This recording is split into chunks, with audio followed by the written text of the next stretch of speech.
she is ruthless. And in terms of her being like a feminist hero or feminist sleaze, that's a really curious discussion point because to what extent do you cheer for her? To what extent do you, yeah, because she's not always very nice, but she acknowledges constantly that if you're nice, you're not going to get anywhere. You got to be tough here. And one of her favorite quotes, Maxine's, is from actually Betty Davis, where Betty Davis once said, "Until you're known in my profession as a monster, you're not a star." Hello and welcome to At the Movies with Mike and Marie, a show where two film professors talk about movies. I'm Marie Westhaver. I'm Mike Giuliano. And today we're going to talk about Deadpool and Wolverine and also Maxine. And we're going to start off with Deadpool and Wolverine. And Mike, I will start off by saying, we've talked so much about Marvel fatigue. Like how many more movies are they going to try to roll out? How many more iterations are they going to make of each individual character? But having said that, I loved this movie.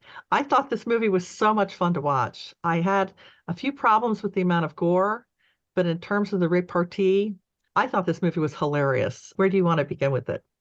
Well, something less than love, I'll say. For starters, with Deadpool and Wolverine, it's the third film in this particular franchise, and it's very much a movie that knows it's a movie.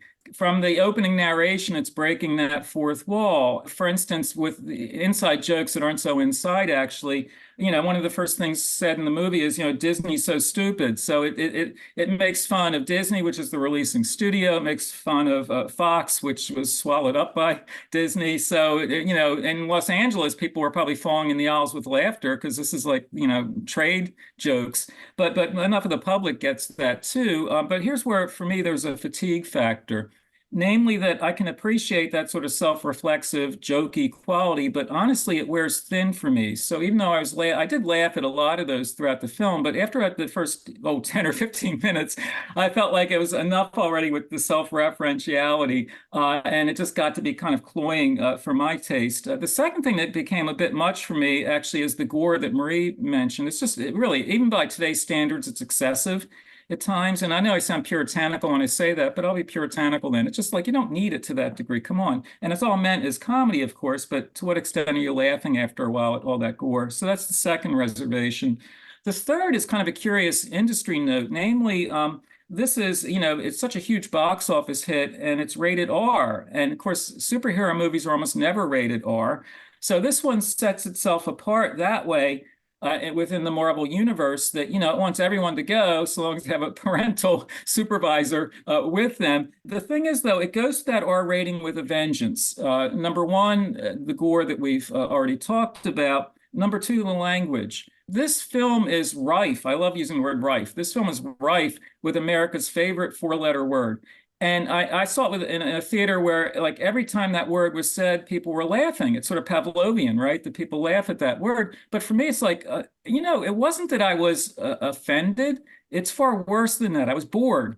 And it's like, after a while, it's like, it's not particularly clever. It's not funny. It's like so knee-jerk, automatic, like, okay, well, in the next line of dialogue, this and this and this, and, all the F-bombs and so on. And it's really not that clever at that level. It's just simply, if I say obscene, I don't want to sound again like the state censor board, but it really is at that point just like tossing it in like, well, this will get another laugh. And I got to admit, it does get a lot of laughs from people, but I find myself that I'm just not laughing as much. So those are at least three reasons why I can appreciate how much people have appreciated the film and enjoyed it and laughed at it, because I did too. But for a film that runs a little over 2 hours, which is not excessive, it's 127 minutes, not excessive by superhero standards, it still, for me, started to flag easily 15 to 20 minutes into it. And then it was just making note of, all of the vulgarities, all of the gore and so on. And really not as clever, perhaps, as I thought it is. That's why ultimately I felt kind of let down by it and really sort of deflated by it. But on all those depressing and negative notes, let me turn it back to you. Well, I sort of expected all the F-bombs and I expected it to be violent. So I was braced for it, I guess. I did want to mention it's a superhero movie, and yet it's got a lot of profanity in it. It's meant for an audience of 17 years and older. But Ryan Reynolds admitted that he showed the movie to his 9-year-old daughter and his 70-year-old mother, and that they both loved it. So it's sad to say, actually, that people aren't prepared for this kind of thing, especially from these characters. I also wanted to mention, though, just in terms of the dialogue and everything, that no one was allowed to improvise dialogue because there was that strike going on with the Writers Guild. So everything you heard wasn't ad-libbed. It was actually scripted that way.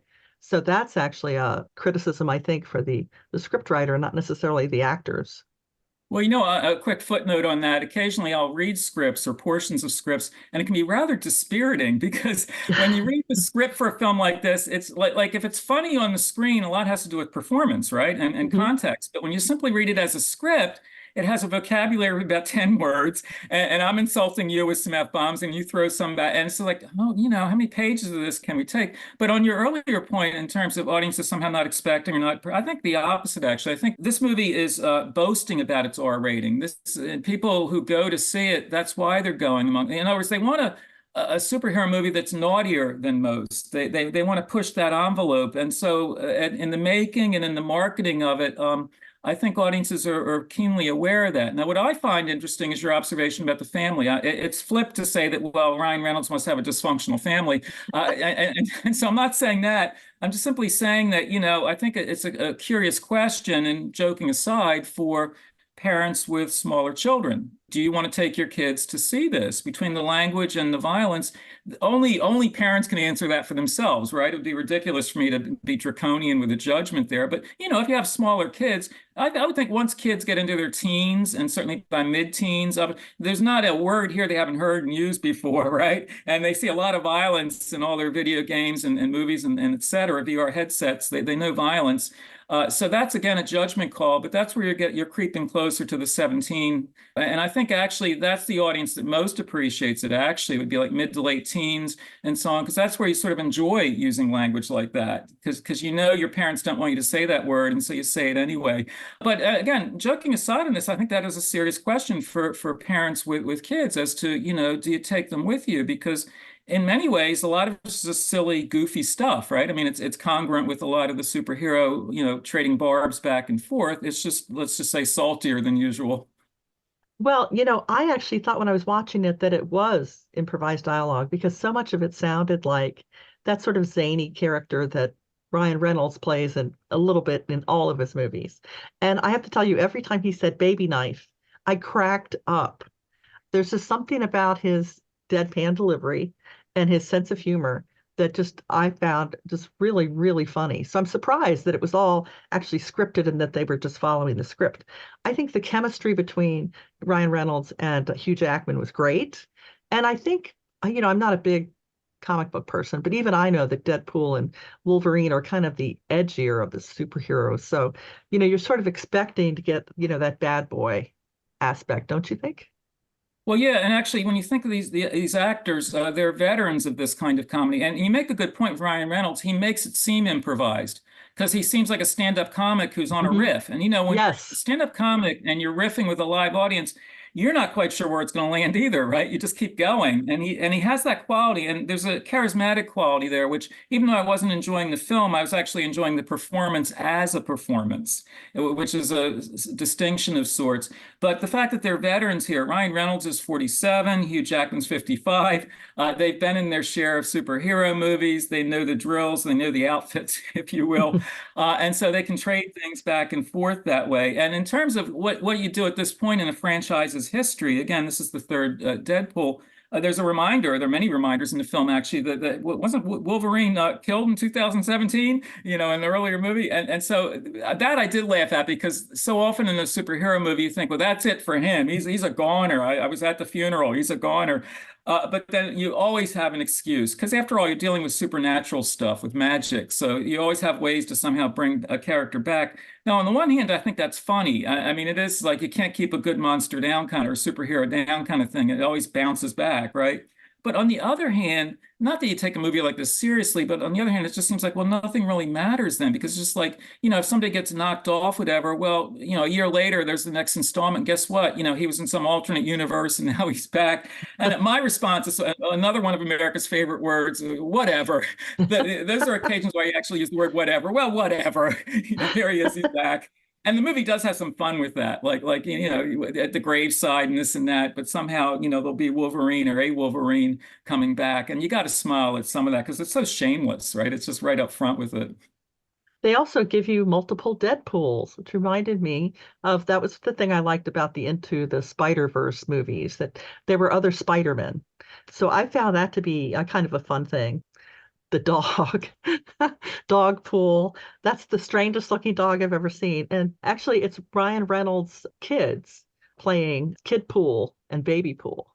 So I kind of liked all the mini Deadpools, extra Deadpools. Did you like that part or not?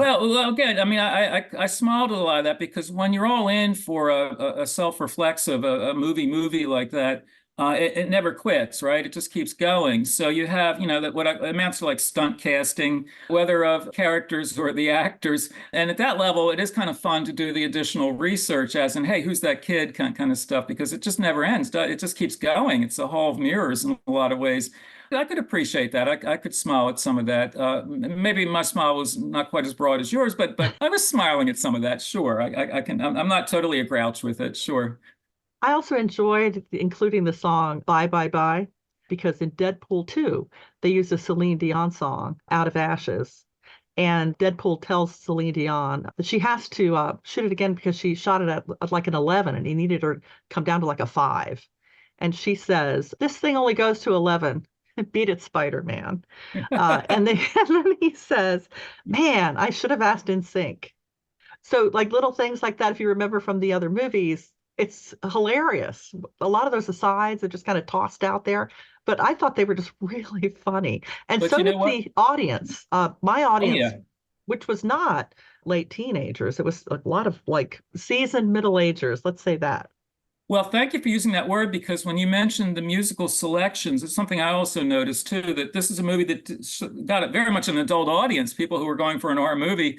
And after all, we've had these superhero movies for so long now. You could be a young adult who's now a middle-aged adult, right? I mean, people edge into it and become lifelong fanboys, if you will, fanboys with a bit of a pot belly. These are fanboys who've been around a while. But no, but your reference to the music, the fact that when you mention particular acts like that, this is music that a middle-aged person could appreciate and know more than a teenager, actually. And so, in that sense, it's sort of a musical soundtrack that, as I mentioned earlier, with the actors, you have two middle-aged actors.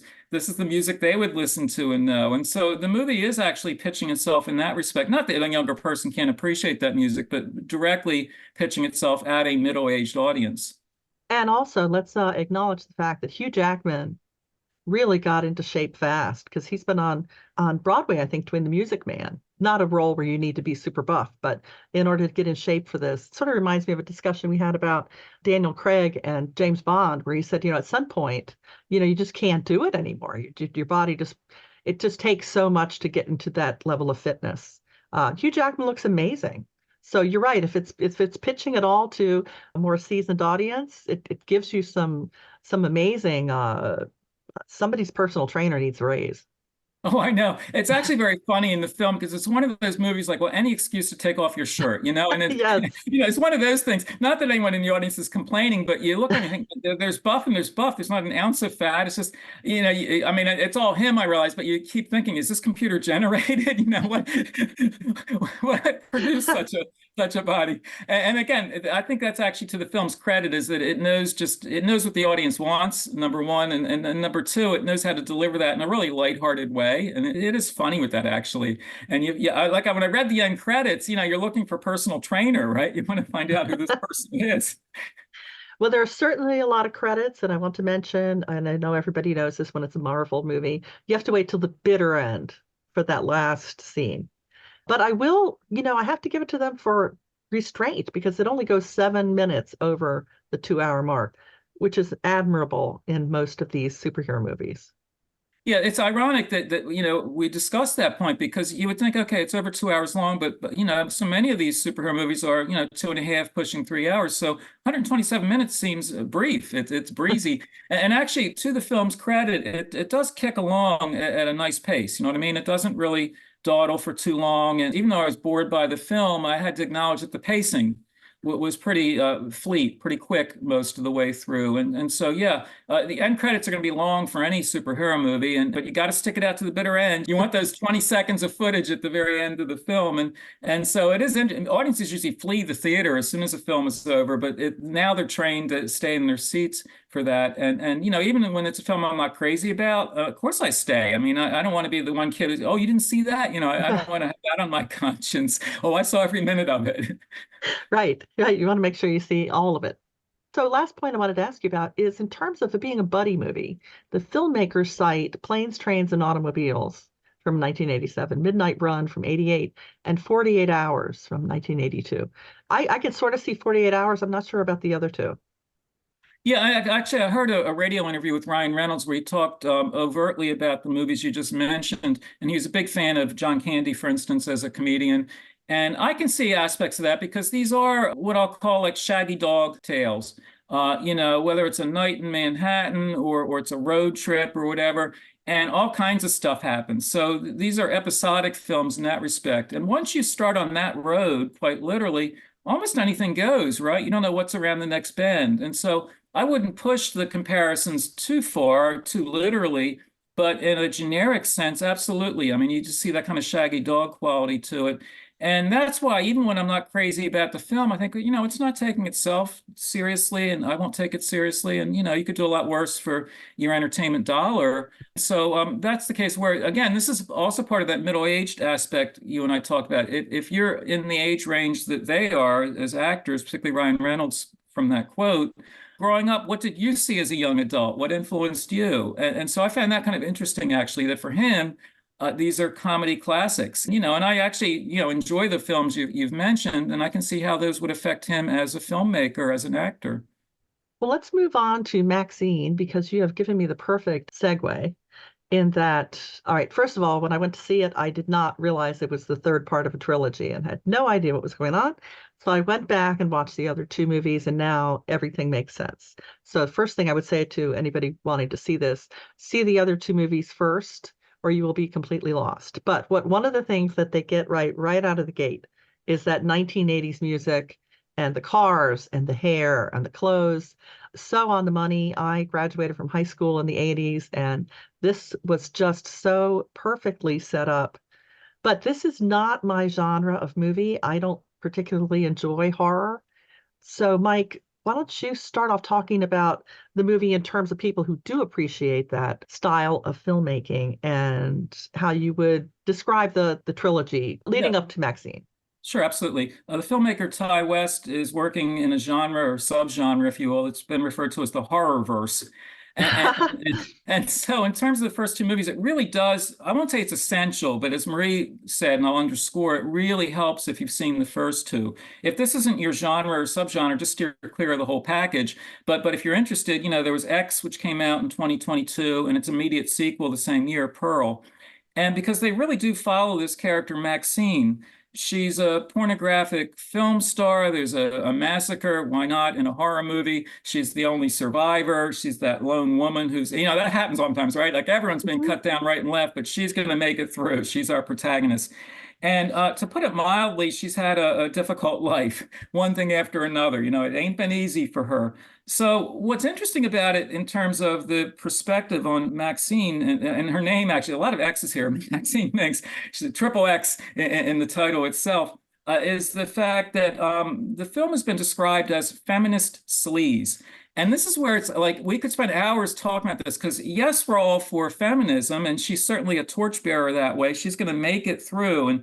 And she has a quote, the character has a quote from her father that's like a mantra, I will not accept a life I do not deserve. She's going to make it one way or another. And she's a tough character. And yet, in this industry she's working in, she's really in the sub basement, if you will, in terms of porn and exploitation. To her credit, to Maxine's credit, she's trying to work her way out of that and get into mainstream movies. The year of this new film is 1985, and as Marie says, it's like letter perfect in terms of everything from cars to costumes to music. It really is nostalgic. I'm not sure I'm nostalgic for all the killing in a serial killer movie, but it does really, and actually, again, joking aside here, it does actually acknowledge the extent to which such mass killings, serial killings, and all were taking place, in the 70s, 80s, whatever. It sort of harkens back to that, if you will. And so this 1985 set film involves not just Maxine, who's played by Mia Goth, but a character known as the Night Stalker. And as you watch the film, and I won't spoil anything, you're wondering, well, how will these things intersect?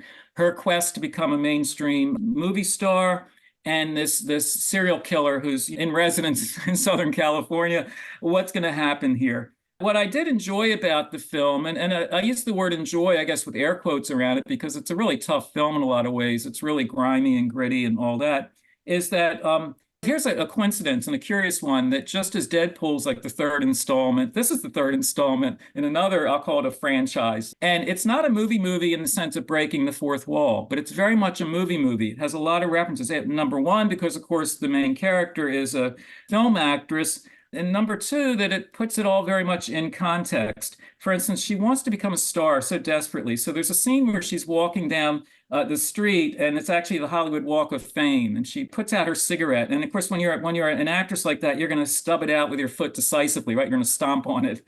And where she stomps on it is actually the star for Theda Bara, who was, a screen star in the late 19 teens. She was what was known as a vamp. So the movie is actually setting us up for a kind of feminist take on this, that women, as they're presented in Hollywood movies, are presented most often through their sexuality, that they are the vamps. And if not always the femme fatale, but certainly, the vamp female. Then also in the film, a lot of time is spent on the backlot of Universal Studios. And so you get to see some of the old film sets, and it's really a trip that way, because it's the actual locations that were used for a lot of these famous films. And of course I enjoyed that. And then another thing I enjoyed in that respect was the fact that she is ruthless. And in terms of her being like a feminist hero or feminist sleaze, that's a really curious discussion point, because to what extent do you cheer for her? To what extent do you, because she's not always very nice, but she acknowledges constantly that if you're nice, you're not going to get anywhere. You got to be tough here. And one of her favorite quotes, Maxine's, is from actually Betty Davis, where Betty Davis once said, "Until you're known in my profession as a monster, you're not a star." And so that's again where, I'm watching with very mixed feelings, but there's a kind of ruthless quality to Maxine that you could say is warranted here, but she's not exactly maybe like an audience favorite necessarily. So Marie, let me throw this back to you, because clearly there's a feminist perspective on this, and yet it's not like all out cheerleading, I would say, for Maxine. What do you think? Well, I love that idea of feminist sleaze. I hadn't heard that before. The thing that I noticed when watching the trilogy is the repetition of certain imagery. And so not in Maxine, but in another movie in the trilogy, it's this idea of, I got to get off this farm. I have to, and the only way to do that is to become really famous and a star. And this desperation for that outcome is what drives the story, which is very interesting. And I'll also mention that Theda Bara shows up in the other movies as an alligator, which eats some of the people. So, they definitely want to underscore that idea of that early sex symbol. But I also noticed some similarities to Dorothy and the Wizard of Oz, scarecrows and cornfields and remote areas with farmhouses, and kind of reminding me of the movie Badlands, and kind of that whole Andrew Wyeth thing, a little bit of Flannery O'Connor. And of course, Psycho. They do bring it in literally to, use it as, which was fun, by the way. That was a really cool idea, to use something that famous in a sort of updated contemporary way. Oh, I love that completely. I mean, this is a movie, even if this horror genre isn't your genre, if you're a movie buff, a movie geek, just to have that scene, with the Psycho house, I mean, it's just mind-boggling when you think that's the actual location. That's it.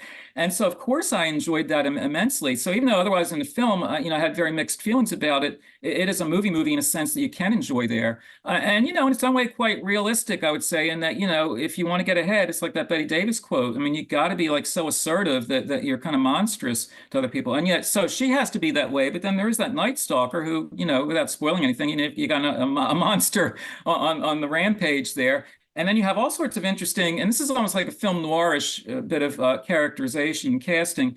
all these secondary characters, homicide detectives and a private eye and this, that, and they really get into the sleaze, speaking of which, right? And you got to like sort of at a B movie level and enjoy that it's not just the actors who are wallowing in this grimy setting, even the figures of law and order are themselves a little slimy, don't you think? I mean, it's not like our leading citizens. And so like nobody comes off looking very good here. Let's put it that way. Well, it's that noir idea that this is a story about the underworld, not something about John and Jane Q. Public. It's not going to be an everyman story. You're going to find out, what goes on in the underworld. That's part of the appeal. And, you kind of took the words right out of my mouth because I was going to ask you whether it's trying to pretend it's a B movie with the topics that they include, or is it actually a B movie? I can't make up my mind. That's a great question because fundamentally, in terms of subject matter and treatment and outlook, I'd say yes, B movie material. And yet it really is, I would say, an A movie in terms of budgeting and so on, trying to be or pass itself off as a B movie. But it's sort of a kind of semantic conundrum there as to, well, what's the dividing line here? But it seems to me it's a big enough budget and enough, some star actors and enough smarts, if you will, that way in terms of what we expect from an A movie. And yet the subject matter is so B movie oriented. And the reason it's a really difficult question is so many of the big movies we have today would have been B movie material back in the day, right? When Spielberg's Jaws came out in 1975, people said this is a B movie with an A movie budget. And so I think we're in a world now where I think that the strict dividing line between A and B is, let's say, kind of softened or blurred. So I love the way you asked that question because I sort of wonder the same thing as I'm watching it. Now, are you going to mention the axe in the door scene to any of your students who are watching Broken Blossoms? Well, I don't know. I don't want to, should I be like endorsing and, Maxine, like this is what you got to go see. But if they should mention it to me, I'll make that reference. But, it's a tough movie to recommend. I mean, joking aside, it's a tough movie to recommend in a lot of ways. You have to know that genre or at least be a movie geek in terms of wanting to see the universal backlot. There are reasons to watch this. But again, in terms of this being the third one, like how much more can happen to her? I hope she finally does become a big star and maybe can make a PG rated movie at this point. Actually, I see her more, becoming a producer and maybe changing it, but that wouldn't be a very interesting movie. You want more attention than that. So we'll call this arty horror because like I said, this is not my genre, but I didn't feel like it was just horror for the sake of horror. I did think it did a nice job of setting the stage using really good music, and some of the scenes were really beautifully shot. Well, the horror is totally warranted in terms of what her life, and then also this Night Stalker character. It's warranted, but within the script, and it's not excessively gory. I mean, unlike Deadpool, where it's violent for the sake of being violent, here it's what I call warranted violence. Within the story, you're going to need some nasty business, right?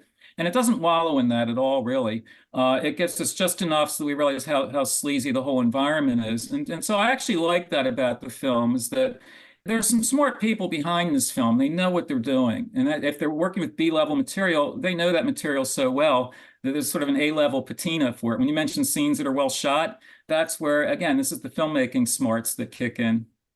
Yeah, definitely a director to watch. Be interesting to see what he comes up with next.